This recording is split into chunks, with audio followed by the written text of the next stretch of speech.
আজকে তোমাদেরকে শেয়ার করব হোমমেড পিৎজা রেসিপি। একদম যে বেসিক পিৎজাটা হয় সেটা নয়, এটা ব্রেড দিয়ে তৈরি পিৎজা। আর এই পিৎজা খাওয়ার পেছনে একটা কারণ আছে, সেটাও বলছি।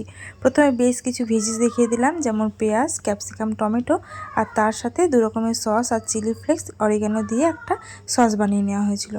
তার সাথে ছিল পনির। তো এই সবগুলোই নেওয়া হয়েছিল টপিংস হিসাবে।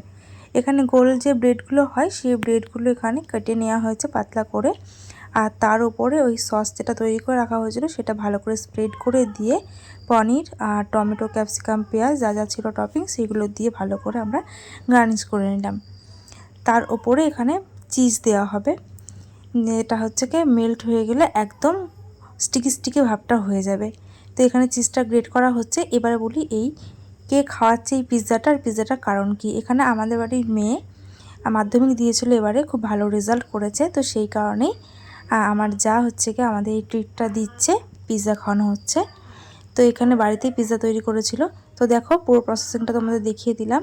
আটা ময়দা মাখার ঝামেলা ছাড়াই হোমমেড পিৎজা খেতে চাইলে ইনস্ট্যান্ট এইভাবে তোমরা করে নিতে পারো। তারপরে আমাদের যেহেতু এখানে বেক করবার জন্য মাইক্রোওভেন নেই, তাই আমরা তাওয়ার উপরে ফয়েল পেপারের উপরে দিয়ে এইভাবে বেক করে নিয়েছি। কি সুন্দর হয়েছিল বিশ্বাস করতে পারবে না। তোমরা বাড়িতে এভাবে করে খেয়েও। এখানে সবাই মিলে আমরা খেয়েছিলাম, দারুণ টেস্ট হয়েছিল। আমার মেয়েও কিন্তু এখানে খেয়েছিল। একদম নিচটা হয়েছিল ক্রিস্পি, আর তার উপরে চিজটা স্টিকি স্টিকি হয়েছিল।